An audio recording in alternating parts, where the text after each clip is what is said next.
thank you very much. It's a real honor to have the highly respected, the great Prime Minister of the Kingdom of Norway with us today, who, as you know, has been doing a fantastic job and truly respected throughout the world as a leader. And thank you very much for being here. We appreciate it. And we're going to be having a meeting in the Oval Office in a little while where you'll be invited back and you can ask some questions. It's also a pleasure to have my friend who did such a good job at NATO, my great friend, right? So you really did. We started off, they had no money, and they ended up having a lot of money after we said, you got to pay up. But you did a fantastic job, and thank you very much. And I'm glad you're here. Glad we meet each other again under these circumstances. So we'll be meeting in a little while at the Oval Office, and if you have maybe one or two questions, we'll do it now. And after that, we'll go to the Oval. Mr. President, on Russia, do you still believe that Putin is serious about peace, given the events overnight in Ukraine? And if that bombing doesn't end, are you considering new sanctions on Russia? So we are thinking that very strongly that they both want peace, but they have to get to the table. We're waiting a long time. They have to get them to the table, and I think we're going to get peace. We want to save 5,000 young people. I used to say 2,500. I now say 5,000. We have, Mr. Prime Minister, we have about 5,000 young people a week that are dying in that ridiculous war.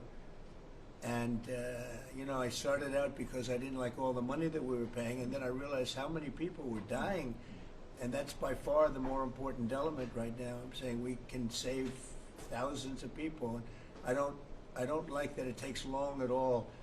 But I think they both want to make peace. I do believe so.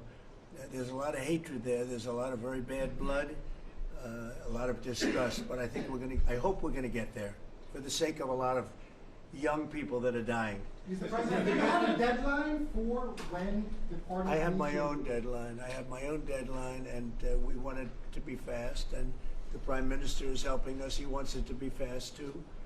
And I think everybody in this, you know, at this time in NATO, they want to see this thing happen. So we have a deadline, and after that, we're going to have a very much different attitude. But I think that has a very good chance of getting done. Mr. President, what can Norway do to prove that they're an important ally to the U.S.? What can Norway do to prove Just keep doing what they're doing. We have a very good relationship with Norway. Great leader, great people. I know many of the people in Norway. And it's truly it's an incredible country.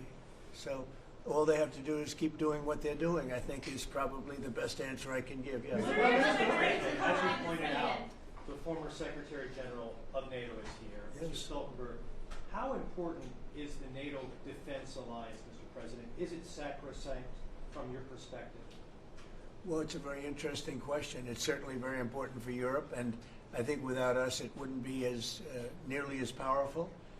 And as the former Secretary General, who did a great job, can tell you, I played when I was there a very big role in making sure that NATO is funded by the 28, at that time they had 28 countries, including us, because many of the countries weren't paid, and they ended up being paid, you would say, and the Secretary General was very nice about it as far as I was concerned. Other presidents went in, they made a speech and they left, and that kept going on. And you know, in the meantime, they had no money, and the United States was paying far more than its fair share. You could say that they were paying.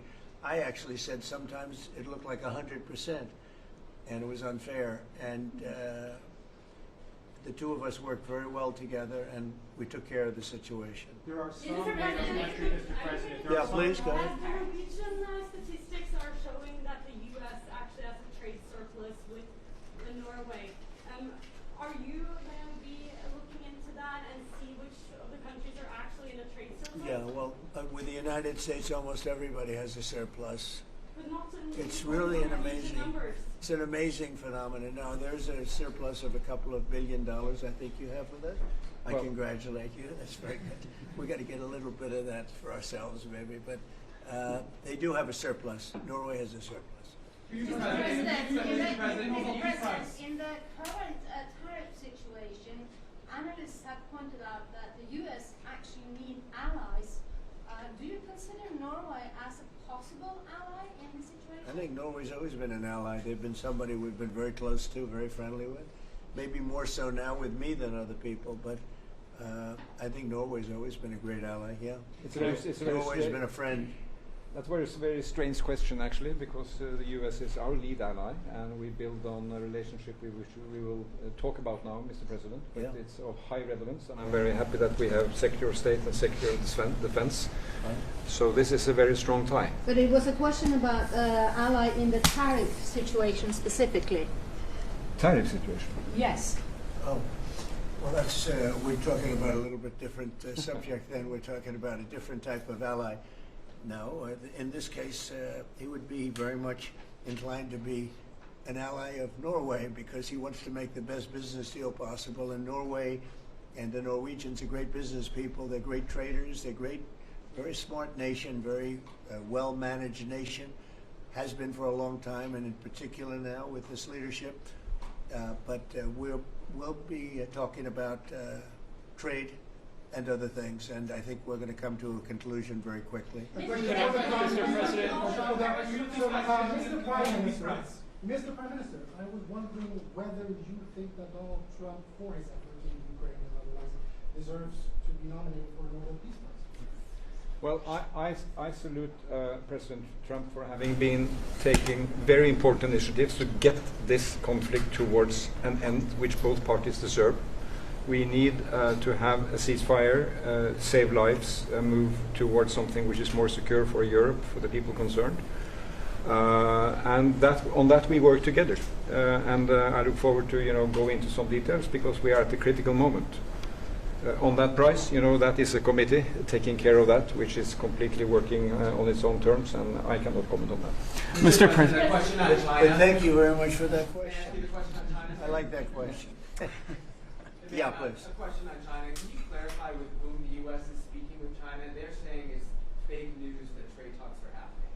Well, they had a meeting this morning, so Who's I they? can't tell you. It doesn't matter who they is. We may reveal it later, but they had meetings this morning, and we've been meeting with China. And so I think you have, Jeff, as usual, I think you have your reporting wrong. Thank you very much. We'll see you. We'll see you inside. Thank you. Thank you, President. Thank you. Everybody else. Thank you. Thank you. Keep moving, everybody. Keep moving. Thank you. You're out. Thank you. I would go. We'll all go together to Norway. Oh, yeah.